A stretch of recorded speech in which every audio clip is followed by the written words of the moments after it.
Hey guys, welcome back to World of Warships. Today we're taking a look at the Atago B. This ship is absolutely amazing. It's been a very long time since the Atago got released, yet it is still an excellent option as a Tier 8 premium heavy cruiser. We took a look at the mines the other day, and I compared a bit to Atago because I think these are two of the better premium cruisers available, at least at Tier 8. Atago, of course, does not have the DPM of mines. I really enjoyed playing mines for the most part, and the DPM is really the key factor when it comes to playing mines. Atago lacks a lot of that DPM, let's be honest. It's got an incredibly long reload, especially given that you only have 10 203s. Good alpha damage, good fire chance, sure, but let's be honest, if Atago was released today, it would probably have a faster reload than it currently does. But there's a lot more than just the guns that makes Atago so good to play. Crucial among that being the armor and this heal. This ship can take a beating where mines just simply cannot. I talked about that ship being a little bit squishy at times, where you take some big hits and then you can't use that immense DPM, where Atago just kind of hangs in there. It sticks into the fight for a very long time, and that nets you very consistent games. I think that was the key difference in my time playing Atago versus playing the mines.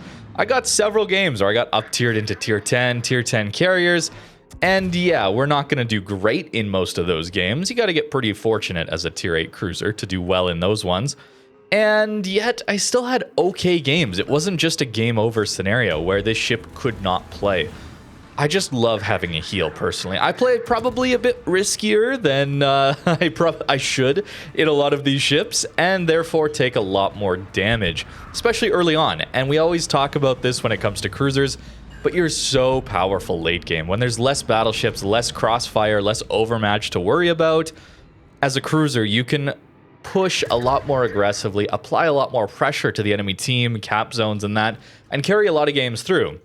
But you need a lot of HP to do that in the late game still. You're going to be trading HP in the late game. So if you lose a lot of it early on, that's not going to go so well, unless you have a heal. And that's the key here with Atago, is you just get a heal at Tier 8, and that still just makes it very unique and very, very fun to play.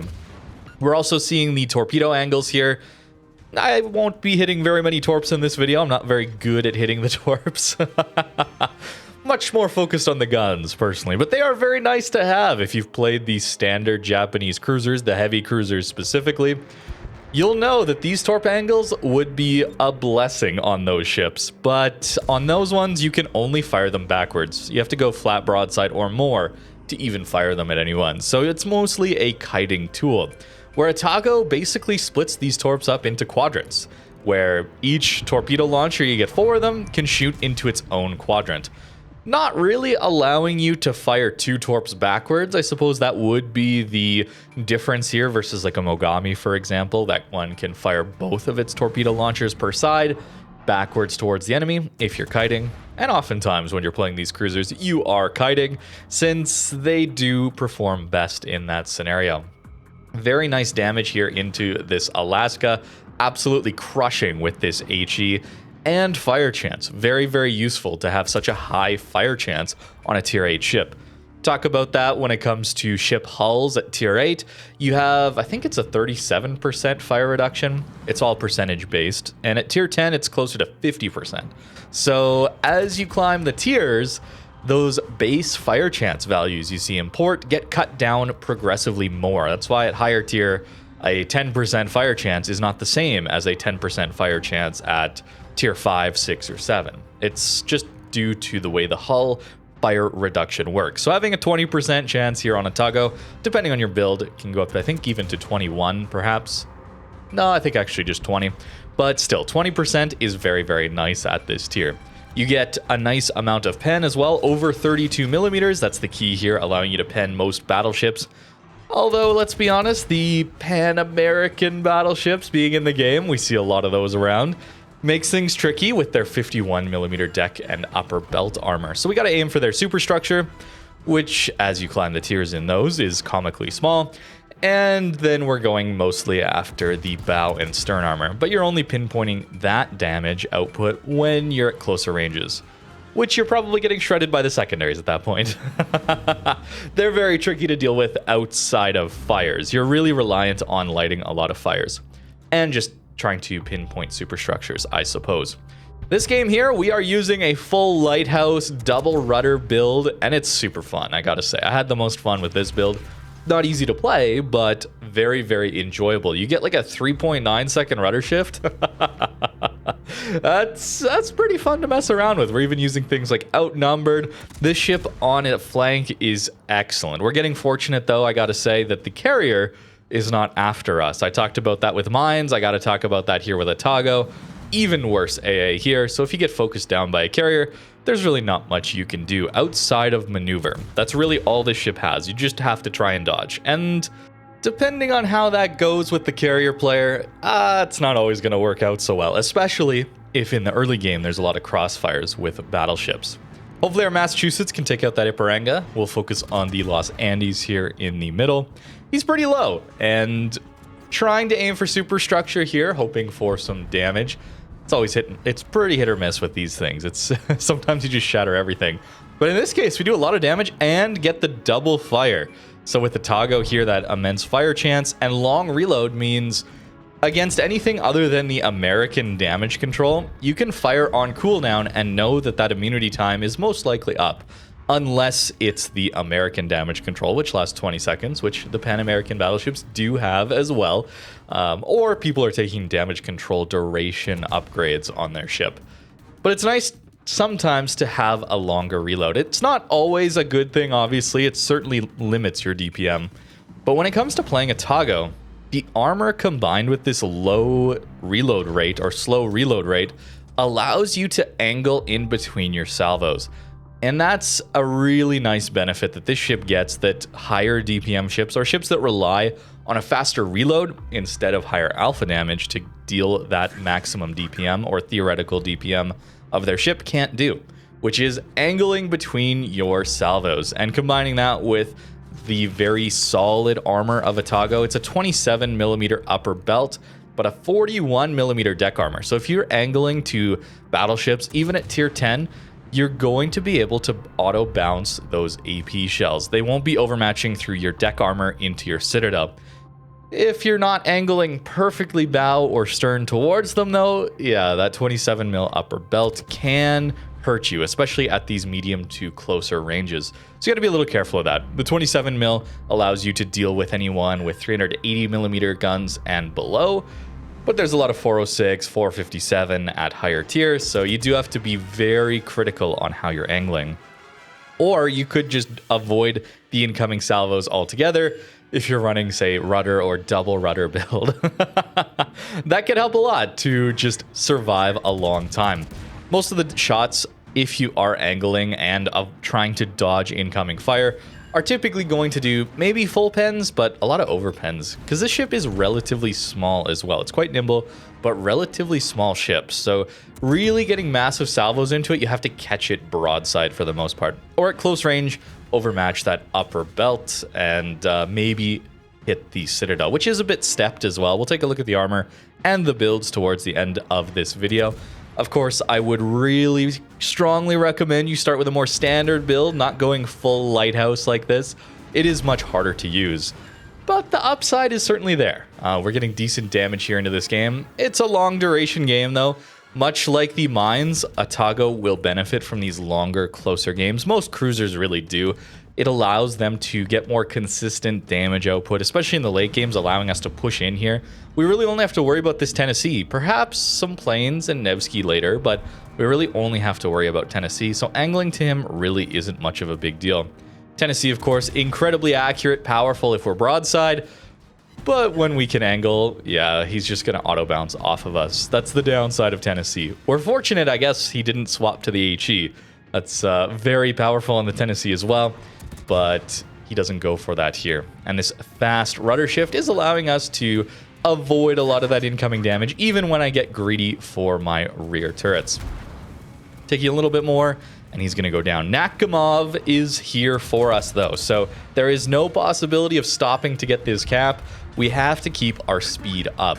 The downside of a double rudder build, of course, is you don't have propulsion mod, and therefore don't want to play around with slowing down and speeding up with your ship as much. You're trading that ability to dodge with your speed for just insane maneuverability on your rudder. And because of that, you typically want to stay at higher speeds. It's a trade-off, but I think one that is probably worth making on the Atago. I've messed around with both builds here, and the double rudder was probably more fun, although maybe it's better to play with your speed as well. That will throw off a lot more people. But against this Nakamov here, we're going to need to stay at high speed.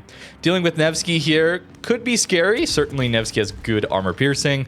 The crossfire potential of eating these torpedoes and stuck broadside onto Nevsky. Fortunately, we don't eat too many citadels there, and our heal has us covered. Outnumbered, as well as top grade, giving us a better reload, better accuracy, and we take out the Nevsky. Now we just have to dodge the carrier. We will not be shooting down his planes. We have to dodge. So let's, instead of ranting about a carrier here, let's talk about the pricing of this ship and maybe the value proposition. For 7,650 doubloons, that's a pretty good price for this ship. It's been my longest running premium, right? It's the first premium I got. I'm still very happy with it. And I think the key difference here between Mines and Atago is the absolute peak of the damage output and games you can have when it comes to Mines is higher. I think that's fair to say. But Atago will be more consistent for you. So if you're looking for a ship to farm credits with in random battles, you don't want to be locked out as many games, specifically those high tier ones where everyone's playing at further range. I know Mines has longer range, but considering the survivability and staying power of Atago and the very good concealment if you build for it, sub 10 kilometers, by the way, very, very nice, and the speed allowing you to get to the flank that you're going to perform better on, I think Atago will generally be more consistent. At least for me, it is. There will be some of you, though, that are better with Mines and that DPM and can make it work, that you'll just enjoy that more. And I think it's great that we have these two options available for Black Friday. Two very solid tier 8 premium cruisers. And I think you can't really go wrong with either one. I like both of them for different reasons. Atago being the tankier one, and one that can survive a lot longer into these up tiers, in my opinion. Z46 hopefully goes down. I've got the AP here still. With this build, I'm very greedy, so I'm not even taking top grade gunner, allowing me to... Is it top? No, it's gun feeder. Sorry, not top grade gunner. We have top grade gunner for the reload. Gun feeder for the faster reload. That would be nice to have on Atago since its AP is decent. No improved pen angles, no faster fuse times or anything like that. But 203 AP can still do some solid damage into cruisers, light cruisers, or a Nakamov at closer ranges. Up to 187,000 damage. I gotta say, when I first loaded into this match, I did not think that would be happening. I was pretty sure we were gonna die rather quickly, or at least be locked out of this game and not able to have much fun. Hello, Mr. Tennessee player. I didn't have time to say hi in-game. I was a little focused on dodging your carrier and trying to take him out here. But we do manage to get a victory here, and that feels great. I gotta say, feels really good to get a victory like this against 2 tiers higher, a carrier that fortunately didn't go after us until the very end of the game. And that's why I didn't stay in the C-cap either, if you're wondering why I left C-cap. Just got to keep that speed up, man, to dodge these salvos. That was the key here. 2.7k base, solid damage output, and look at those credits. Very nice credit farmer. Premium account, blue boosters, just got to remind you guys. But still, very, very nice credit income. What happens, though, if you take an Atago and push probably too aggressively? That was relatively aggressive last game, but still playing it safe, flanking. What if your team is losing the flank and you just push up to an island? We're going to try and make it work here with, again, the double rudder build. Might have been nicer to have rudder plus propulsion here, but still, we'll try and make it work using our hydro to hopefully avoid these incoming torpedoes and angling towards any of the battleship salvos. Torpedoes are going to be our friend in this one. We don't want to be rushed down by Gneisenau or an Iparanga. That's terrifying. Probably wouldn't recommend pushing like this, but we're going to try and make it work. I wanted to see what this ship could do. Mines is also very good at close range combat on islands like this because it has very strong torpedo power. that can have better torp angles, I would say, as well. Sure, they don't have the range, but better torp angles allows you to use these islands and to deal with these battleships a little better. Although the range here might allow us to hit a little bit more torpedoes on this Gneisenau that is staying at further range. So we make it to the island here, and our team is full sending bees, so that's part of it as well, that I'm hoping maybe I'm not the primary focus right now. But it turns out the Ipiranga is going to push us from the front. We get 2 torps on the Gneisenau, though, and the Gneisenau will push us from the rear. And that's a little bit concerning. We're going to have to try and avoid this first salvo. We're going to be very broadside here. I have to just hope that he gets terrible battleship dispersion. Maybe island bugs. I don't know. We'll launch our torpedoes. He's pretty quick, though. And yeah, he gets the worst dispersion I maybe have ever seen. It is a Gneisenau, so not known for good dispersion, but if you're watching this, my man, you deserved much more than that. Way more than that. I was caught broadside.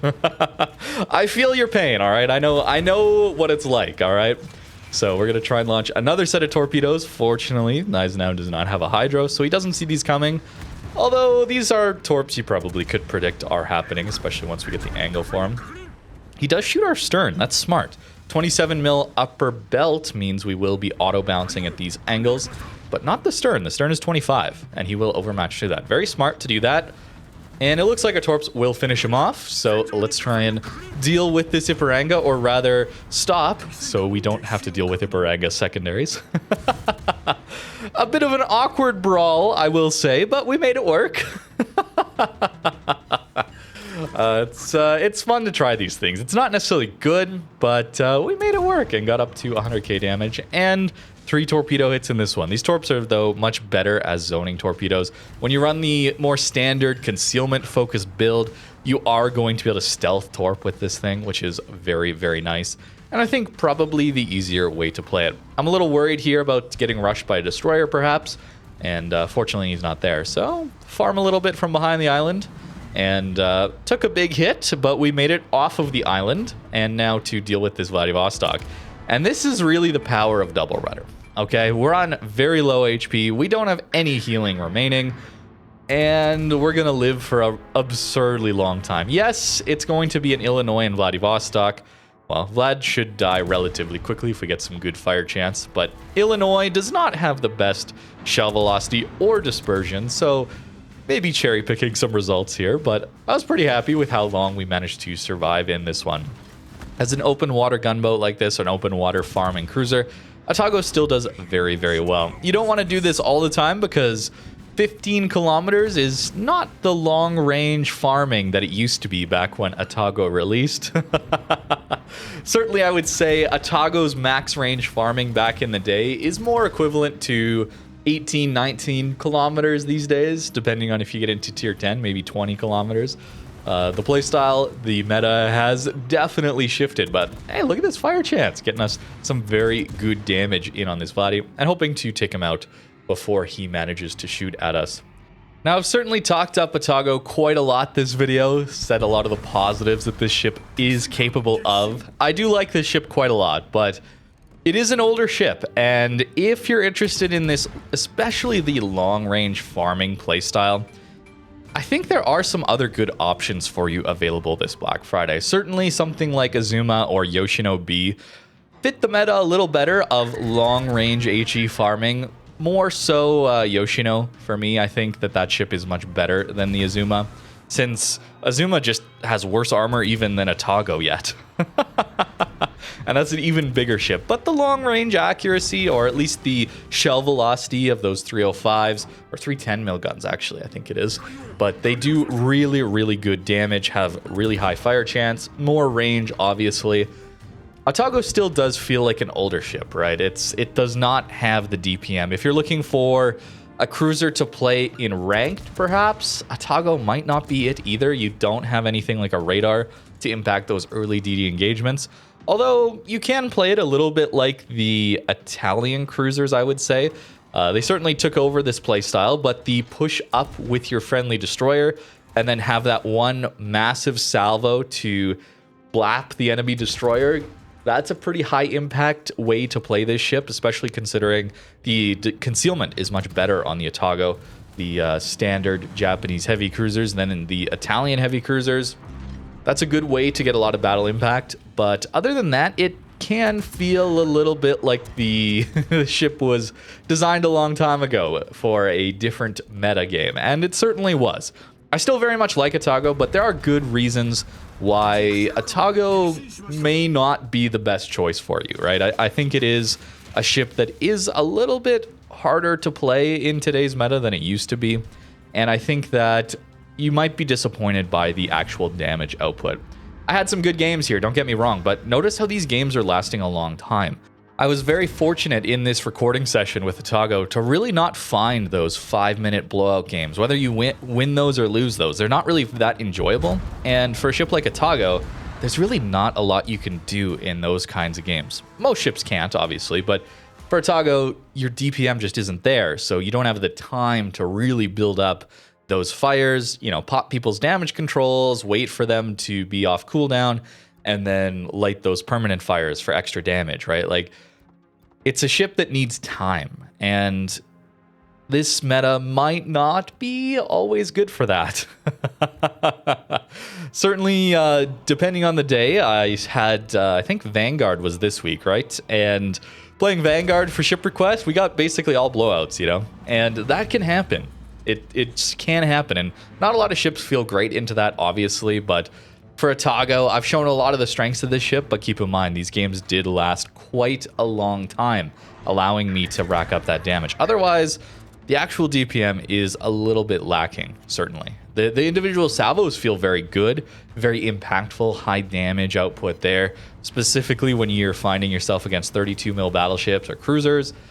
Swapping to the AP is a very good option against light cruisers especially. The maneuverability is excellent here. I'm not running the Lighthouse build. This is more of a standard build, and still able to get, and we're going to get a lot of potential damage. Double Citadel there into the Atlanta. The improved dispersion that Japanese cruisers get is very nice. It is noticeably better than the other cruisers at tier 8, certainly. And we do enjoy that. It's very nice, even though the damage output, the DPM is a little lower than a lot of other cruisers. You're hitting more shells on average, so that should allow you to get some solid damage output. Ipiranga pushing in again. Lot of Pan American battleships pushing in this video. I wish I was playing Azaccio or even La Pampa. Would have been nice, certainly. And although maybe not, considering how few torps I actually landed on these guys, even from an Atago. Maybe I just suck with torps. This Ipiranga is going to push us in spawn, and this ship will survive a long time. Ipiranga, though, has very small caliber guns, so we can disrespect them a little bit more than usual and still bounce them. I want to note that the third turret here, when kiting, has worse firing angles. So you're going to notice that when I'm firing, you might only get 8 shells fired in a salvo when you're kiting. You have to give just a little bit of extra broadside to fire that third turret there, stuck in front of the superstructure. And that's going to open you up to more damage from battleships, especially. You're not angling well enough to auto-bounce AP when you're using that third turret. Although Ipiranga has such poor accuracy that we're going to get away with a lot that we probably shouldn't here. So I don't know, you'll have to let me know, and let others know, I guess, what you think about Atago. It's such a classic still that I really enjoy it. And those other ships I was mentioning, anytime you go for tier 9, tier 10 premium ships here, instantly the price jumps up quite dramatically, right? The tier 8 cruisers being 8,000 or less doubloons, and then the tier 9s going up to 16,000, a little over 16,000 doubloons. Tier 10 getting upwards of 30,000 doubloons. It's quite a jump to go from tier 8 to tier 9, and tier 8 still gets you very, very good credit income. Always the tier 9s will give you a little bit more, right? The credit multiplier is even better there. But the tier 10s being non-premium ships, they're special ships designated, but the difference there just being they don't have an internal credit multiplier. They still get the other bonuses of moving commanders around, reduced credit costs, servicing costs, but it's that internal multiplier on premium ships that will give you more credits. So tier 8 is still a good tier to farm credits in. Perhaps it's a bit rougher of a tier. I was thinking about this the other day. Why do I feel like I fight more carriers and subs at tier 8 than I do at other tiers? And I think it comes down to your matchmaker allows you to see more of them. You can fight tier 6s, which have carriers. You can fight tier 8s, which have carriers. You can fight tier 10s, which have carriers. When you're playing a tier 7, for example, you can only fight tier 6 or 8 that has a carrier. I suppose tier 9 allows you to get tier 8 carriers, tier 10 carriers, or super carriers. Super carriers are quite a bit less common, though. But having that +2, -2 matchmaker spread, specifically allowing you to see many tiers worth of subs and carriers, maybe means you see them more often. I was not sure if that's necessarily true, but a bit of a hypothesis, I suppose. Only 8 guns in that salvo, and then I have to angle more, give more broadside to shoot that rear gun. Getting a little greedy here, certainly. We should be taking more damage. But Atago still does well into most of that matchmaker, really thanks to that heal. Here up to 1.6, 1.7 million potential damage in a cruiser. Sure, it's been an Iparanga and a long-range Richelieu that's been shooting at me, so not the most accurate or overmatching of battleships, I will give you that. Oh, there we go. See, finally punished for using all of those front turrets. It can happen, certainly, and ships with more overmatch and better accuracy will do that much more. It's a little greedy to just sit reversing at a not auto-bouncing angle at like 12 kilometers, 10 kilometers away from this guy. Little too greedy, perhaps. Up over 100,000 damage now, but notice how long it took. When we don't get those instant follow-up fires, this guy was just damage controlling a single fire after every time and didn't always get those follow-ups. So the damage output can slow down if you don't get those fires. He's healing right now, which perfectly counters double fire, I guess. That's why his HP is just not moving. Pretty funny. It's very rare that you get to see that. And we do manage to live it, though, with over 2 million potential damage. A little bit of an easy 2 million potential damage, given the battleships that was shooting at us, certainly. But Atago's tanky, man. It can survive a lot of these games that otherwise mines might just die way too quick or lose so much HP that you can't continue to use that immense DPM. And for the builds on Atago, of course, we got a couple to look at today. It's either you go with a full lighthouse build, extra damage, and forego a lot of concealment and in turn survivability, or you go for a more standard build, which I would recommend if you haven't really played much of this ship.